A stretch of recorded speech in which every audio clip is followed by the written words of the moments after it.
오늘은 좋은 나무, 좋은 열매라는 제목으로 말씀을 전하고자 합니다. 예전에 제가 목사님들하고 설악산에 간 적이 있습니다. 한국에 있는 목사님들과 교역자 수련회로 설악산을 갔었는데요. 오색 약수터라는 곳에서 대청봉까지 등반하는 코스였습니다. 올라가는데 4시간 정도 걸리더라고요. 그런데 올라가는 길에 비가 조금씩 내리기 시작했습니다. 마치 오늘처럼 비가 오고 어둑어둑한 날이었습니다.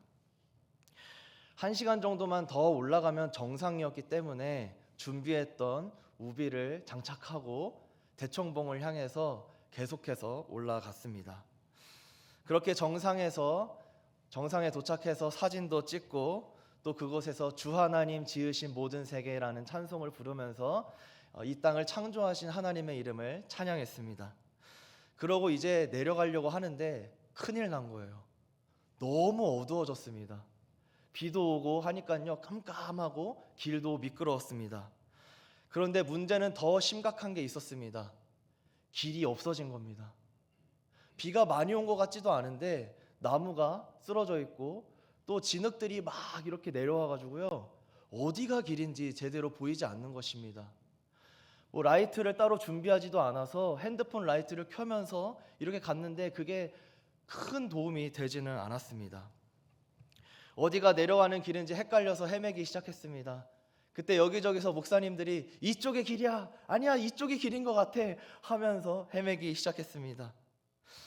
그러면서 어떤 분은 내가 아까 이 돌을 봤는데 우리가 이 돌을 지나쳤어 라고 하면서 이쪽이 맞다고 하고, 또 어떤 목사님은 아니라고 이쪽이라고 하면서 헤매기 시작했습니다. 도대체 어디가 진짜 길인지 알 수 없는 상황이었습니다. 설상가상으로 핸드폰도 터지지 않아서 구조 요청을 하기도 어려웠습니다. 다들 처음 와보는 코스였기 때문에 헤매기 시작했죠. 그렇게 조금씩 이곳이 길인가 저쪽이 길인가 하면서 내려가고 있는데 저기 멀리서 빛이 보이기 시작하는 것입니다. 그 빛이 보일 때 얼마나 마음에 안심이 되던지 그 빛을 따라가 보니까 산악구조대가 있었습니다. 산악구조대 대원분들이 저 아래서부터 올라온 거예요. 아직 내려오지 않은 팀이 있다는 걸 듣고서 올라오셔서 저희를 구해주셨습니다. 그런데 내려가는 길에 하필이면 다들 너무 당황해가지고 120kg 되는 목사님이 계셨는데 그분이 다리를 접질렀어요. 접질렀는데 저희 2명이서 부축해서 내려갔는데 산악구조대 분이 거의 들쳐업고 그분을 데리고 내려갔습니다. 와, 정말 너무 감사하더라고요. 비가 오기 전에는요, 해가 지기 전에는요, 모두 자신감이 있었습니다. 올라갔다 그냥 내려오면 되지. 다들 다녀오는 코스인데 우리가 못하겠어? 그런 자신감이 있었습니다. 그런데 비가 오고요, 해가 지니까 어떻게 되죠? 그때부터 미천이 드러나기 시작하는 겁니다. 정말로 길을 알고 있는 사람과 정말 길을 모르는 사람이 분별되기 시작하는 거예요. 저희 중에는 길을 아는 사람이 아무도 없었습니다. 심지어 운동화를 신고 올라간 분도 있었어요. 헤매기 시작했습니다. 초보자였습니다. 마치 맹인과 같이 헤매기 시작했습니다. 길을 모르면서 이쪽인 것 같다고 합니다. 길을 모르지만 느낌으로 이쪽인 것 같다고 해요. 그러면 어떻게 될까요? 망하게 되는 것입니다. 집으로 영영 돌아가지 못하는 것이죠. 그러다가 급하게 내려가다가 실족하게 되면 어떻게 되죠? 떼굴떼굴 굴러가는 것입니다. 오늘 우리가 읽은 본문 말씀도요, 동일한 말씀입니다. 39절에 보시면 이렇게 나옵니다. 맹인이 맹인을 인도할 수 있느냐? 둘 다 구덩이에 빠지지 아니하겠느냐? 이렇게 나옵니다. 맹인이 누구죠? 네, 시력을 잃어버린 사람입니다. 앞을 볼 수 없는 사람입니다. 그런데 맹인 둘이 손에 손 잡고 이쪽이야 저쪽이야 하면서 걸어간다면 어떻게 될까요? 어딘가에 부딪히고 떨어지고 말 것입니다. 그런데 우리가 바로 이런 맹인과 같다고 오늘 말씀은 말하고 있는 것입니다. 우리가 바로 앞을 보지 못하는 맹인과 같다, 그렇게 주님께서 말씀하고 계십니다. 이렇게 스스로 판단할 수도 없고 길을 보지도 못하고 앞을 보지도 못하는 사람이면서 자기의 부족함을 제대로 알지 못하는 맹인이면서 자기의 실수는 보지도 못하는 사람이면서 남의 부족한 것은 너무나도 잘 보고 잘 지적하는 나라는 것입니다. 그 사람이 바로 우리라고 주님께서 말씀하고 있는 것입니다. 41절에 보시면 이렇게 나옵니다.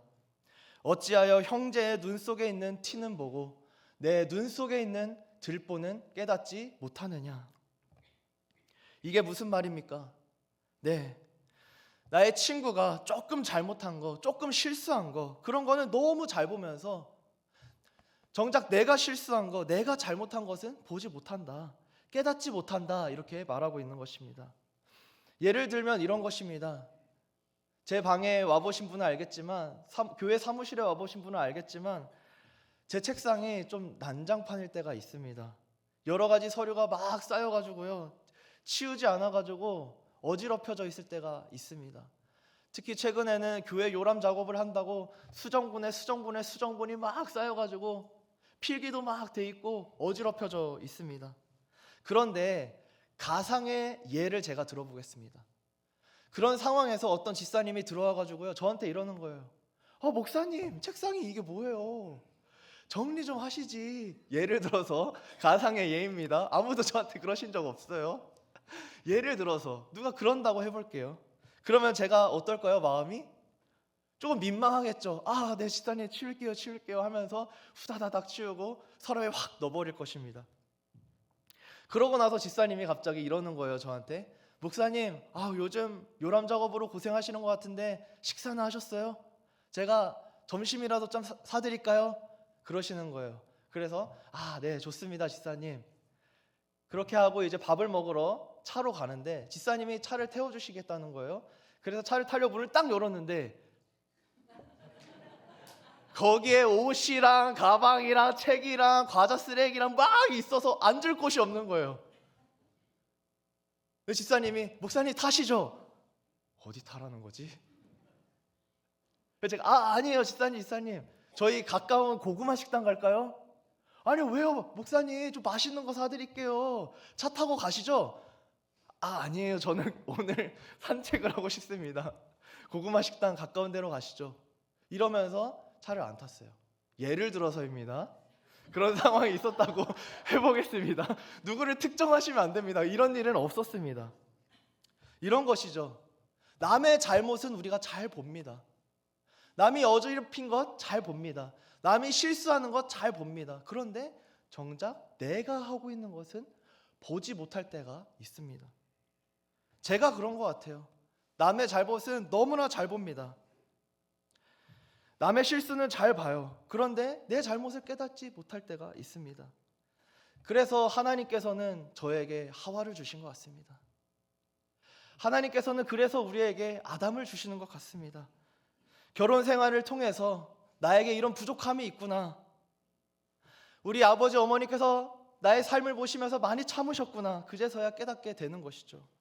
그제서야 나를 돌아보게 되는 것입니다. 저의 몰랐던 그런 연약한 부분을 아내를 통해서 보게 하시더라고요. 예를 들어서 이거는 실화입니다. 저에게 이런 습관이 있는지 저 몰랐는데요, 제가 물을 마시고 컵을요 정수기 옆에 놓더라고요. 컵을 물을 마시고 다 마셨는데 정수기 옆에 두고 가는 거예요. 그럼 어떻게 될까요? 물을 마실 때마다 컵이 정수기 옆에 계속 쌓이는 겁니다. 어느 날 아내가 참다가 저한테 얘기하는 거예요. 여보, 왜 물을 마시면 싱크대에 안 넣고 정수기 옆에 그냥 두는 거야? 그런데 그 말을 듣기 전까지 저는 제가 그러고 있다는 것을 반성해 본 적도 없고 돌아본 적도 없고 깨닫지도 못하고 알고 있지도 못했어요. 그렇구나, 내가 이러고 있었구나 라는 것을 그제서야, 아내가 얘기해 주니까 그제서야 알았던 거예요.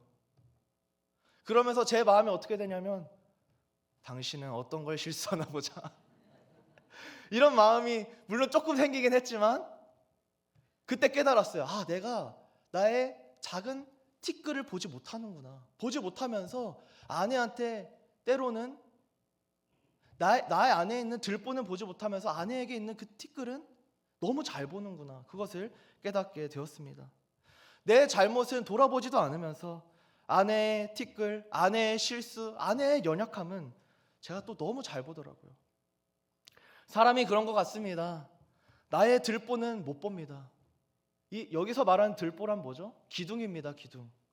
집을 지을 때 쓰는 커다란 기둥이라고 합니다. 어딜 가든 보이는 중요한 기둥이라고 해요. 예를 들어서 우리 교회 들어오면요, 새가족 데스크가 새로 생기지 않았습니까? 그 옆에 기둥이 있지 않습니까? 거기에 온도 조절기가 있고요. 그런 기둥을 말하는 것이죠.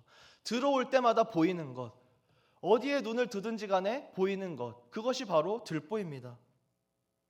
내 잘못이 들보처럼 있는데 누구든지 다 보고 있는데 정작 나는 보지 못하는 거예요. 그게 바로 현실이라는 것입니다. 그런데 다른 사람에게 있는 그 작은 먼지 같은 문제는 우리가 너무나 잘 본다는 것이죠. 그리고 그 작은 실수를 참지 못하고 지적하는 게 바로 사람이라는 것입니다. 그리고 그걸 바꿔주고 싶어하는 게 바로 인간이라는 거예요. 이 말씀을 묵상하는데 마치 제 모습인 것 같더라고요. 그래서 찔렸습니다. 제가 지적을 잘하거든요. 다른 사람에 대해서 지적을 잘하면서 나 자신에게는 너무 관대한 것 아닌가, 그런 생각이 들었습니다. 그러니까 결국 이러한 결론에 이르게 되더라고요. 말씀을 묵상하면서 그래, 내 안에 있는 들보를 보지 못하면서 남에게 있는 티끌을 지적해서 뭐해? 결론이 어떻게 되냐면 지적하지 말자, 이렇게 결론이 가게 되더라고요. 아예 말을 말자. 그럴 때 있지 않습니까? 아, 말해서 뭐해? 그래, 말을 말자. 말하면 싸우기만 하지, 말하면 다투기만 하지, 내가 말해서 뭐해? 저 인간이 언젠가 깨닫기를 주님께 구해야지. 이럴 때가 있지 않습니까? 말을 말자, 이렇게 되는 것이죠. 대부분의 사람들은 아마 이럴 것입니다. 아예 말을 말자, 모른 척하자. 거의 반포기 상태에 이르게 되는 것이죠. 아예 시비거리를 만들지 말자, 아예 마찰을 일으키지 말자. 회사에서, 직장에서, 사업장에서, 또 내가 속한 공동체에서 굳이 마찰을 일으키지 말자. 그렇게 포기하고 내려놓고 마는 것입니다. 세상에서 봤을 때는 이것은 굉장히 현명한 대처법입니다. 어떻게 보면 지혜라고 볼 수도 있습니다. 갈등을 최소화하고 마찰을 줄이는 것, 가정이든 직장이든 사업장이든 내가 속한 그 공동체에서 인간관계가 잘 굴러갈 수 있게 하는 것, 지혜라고 볼 수 있습니다. 그런데 우리가 그런 세상의 방법만을 따라갈 수는 없지 않습니까? 우리가 누구죠? 그리스도인이지 않습니까? 이러한 갈등과 문제 앞에서 우리는 어떻게 해야 될까요? 하나님께서 원하시는 모습은 무엇일까요? 그냥 덮어놓고 모른 척하는 것입니까? 그냥 넘어가는 것입니까? 우리는 어떻게 해야 될까요? 이런 상황에서 주님께서 원하시는 우리의 모습이 있다는 것을 오늘 말씀을 통해서 깨닫기를 원합니다. 그리고 그러한 모습으로 살아가겠다고 결단하는 저와 여러분이 되기를 소망합니다. 자, 그렇다면 이러한 상황 가운데에서 하나님은 우리가 어떻게 살아가기를 원하실까요? 그냥 덮어놓고 지나가기를 바라실까요? 모른 척 해야 될까요? 한번 말씀을 찾아보기를 원합니다. 43절과 44절 말씀입니다. 우리 한번 같이 읽어보겠습니다. 못된 열매 맺는 좋은 나무가 없고 또 좋은 열매 맺는 못된 나무가 없느니라. 44절입니다. 나무는 각각 그 열매로 아나니 가시나무에서 무화과를 또는 찔레에서 포도를 따지 못하느니라. 아멘. 이게 무슨 말이냐면요, 애초에 비판하는 마음을 가지고 있지만 입 밖으로 꺼내지 않는다고 해서 그것이 선함은 아니라는 것입니다. 내 안에 누군가의 티끌을 지적하고 싶은 마음이 있어요. 그런데 그것을 말하지 않고 그냥 담아둔다고 해서 그것이 선함은 아니라는 것입니다. 세상에서 볼 때 그것은 선함일 수 있어요. 야, 저 사람 정말 착하다, 정말 온순하다, 정말 얌전하다, 그렇게 볼 수 있어요. 그런데 하나님께서는 그게 아니라는 것입니다. 그것이 선함은 아니라는 거예요. 좋은 나무가 좋은 열매를 맺는다는 것입니다. 어떤 사람이 좋은 열매를 맺는 사람이에요. 선함이 있어요. 그러면 그 사람 속은, 그 속조차도, 뿌리조차도, 줄기조차도, 나무와 가지조차도 애초에 선한 나무라는 것입니다. 애초에 좋은 나무여야 한다는 것입니다. 속으로 비판하고 속으로 욕하고 속으로 지적하면서도 입술로는 아닌 척 조용히 있는다고 해서 그것이 하나님이 원하시는 모습, 칭찬받는 모습은 아니라는 것입니다. 속은 썩어가면서 겉으로만 좋은 말하고 선한 말을 한다고 해서 되는 게 아니다라는 것입니다. 45절에 이렇게 나옵니다. 선한 사람은 마음에 쌓은 선에서 선을 내고 악한 자는 그 쌓은 악에서 악을 내나니 이는 마음에 가득한 것을 입으로 말함이니라. 여러분, 우리가 참는다고 해서 언제까지 참아질까요? 지금은 우리가 참고 잠잠하고 티끌을 지적하지 않는다고 해서 무한대로 주님 다시 볼 때까지 그것을 참고 견디고 눌러놓을 수 있을까요? 절대 그럴 수가 없습니다. 언젠가는 터지게 되어 있습니다.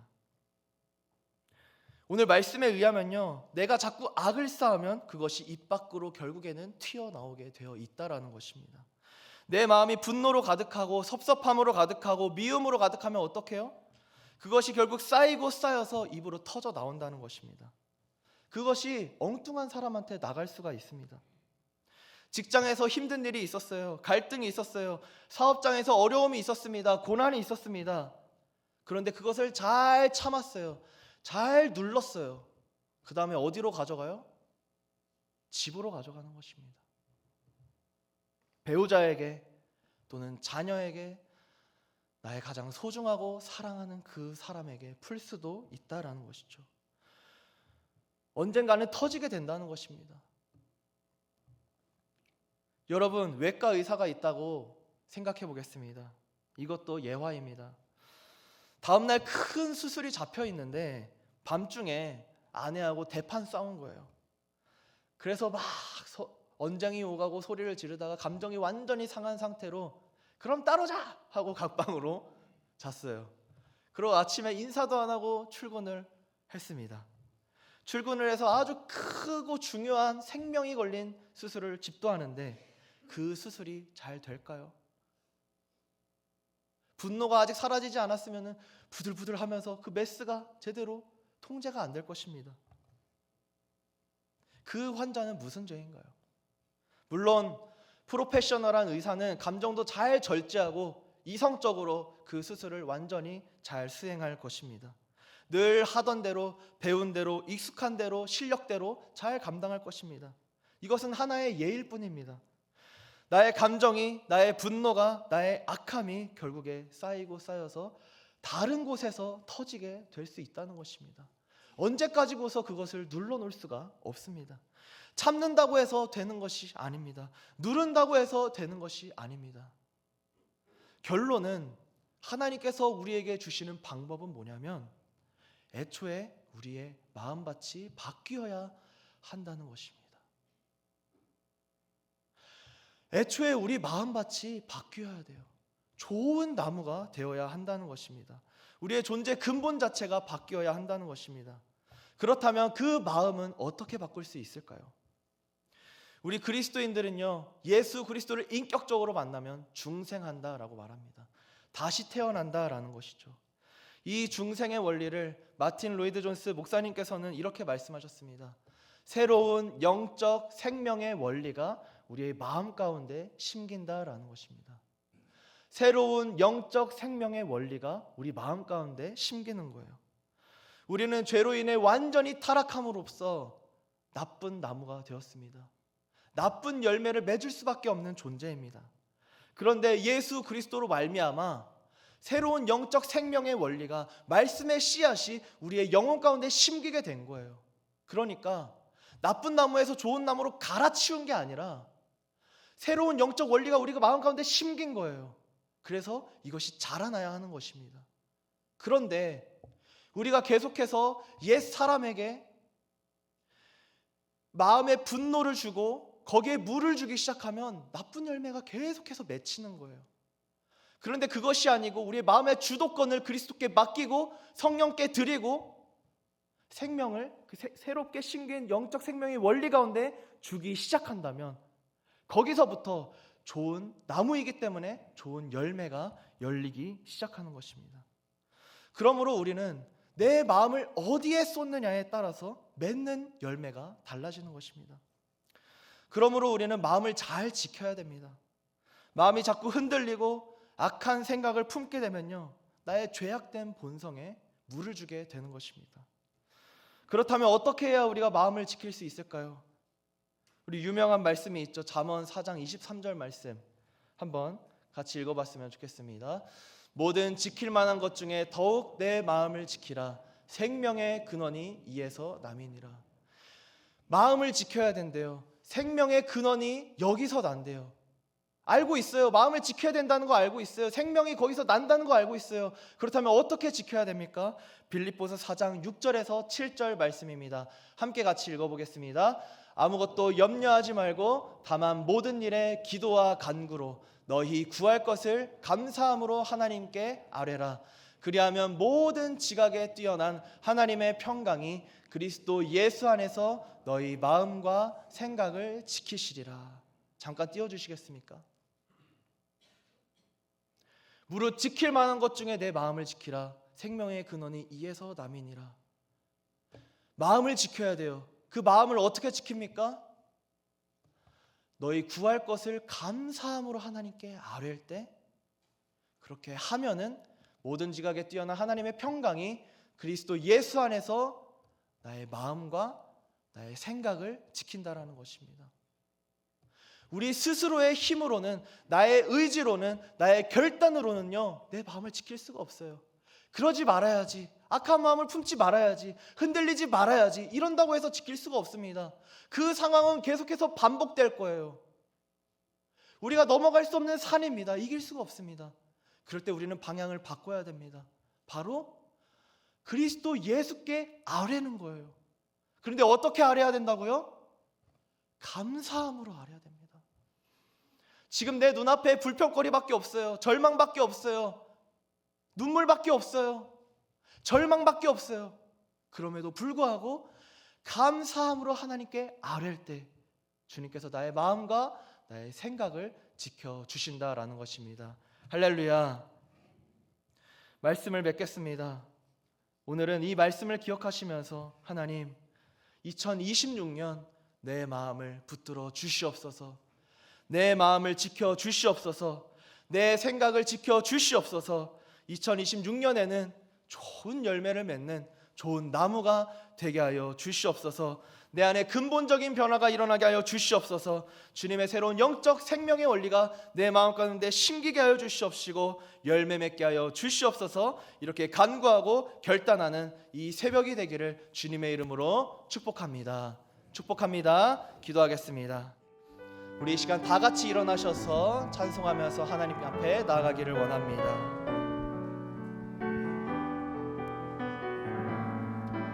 감사함으로 나아가기 원합니다. 감사해요. 깨닫지 못했었는데 내가 얼마나 소중한 존재라는 걸 태초부터 지금까지 하나님의 사랑은 항상 날 향하고 있었다는 걸 고마워. 그 사랑을 가르쳐준 당신께 주께서 허락하신 당신께 그리스도의 사랑으로 더욱 섬기며 이제 나도 세상에 전하리라. 당신은 서로를 향해 축복하면서 전하기 위해 그리고 그 사랑 전하기 위해 주께서 택하시고 이 땅에 심으셨네. 또 하나 당신의 사랑받기 위해 우리 사랑하는 자녀들을 향해서 축복하면서 당신을 사랑받기 위해 그리고 그 사랑 전하기 위해 주께서 택하시고 번 더 찬양하기 원합니다. 이번에 나의 가슴에 손을 올리고 찬양합시다. 당신은 사랑받기 위해, 당신은 사랑받기 위해 그리고 그 사랑 전하기 위해 주께서 택하시고 이 땅에 심으셨네. 또 하나의 열매를 바라시며. 지금은 우리 주 예수 그리스도의 은혜와 하나님 아버지의 사랑과 성령님의 교통하심이 2026년 아름다운 열매를 맺기를 소망하며 결단하며 감사로 기도함으로 아랜 주의 자녀들의 머리 위에, 그리고 사랑하는 우리 시카고 한인교회 위에 지금부터 영원토록 함께 있을지어다. 아멘.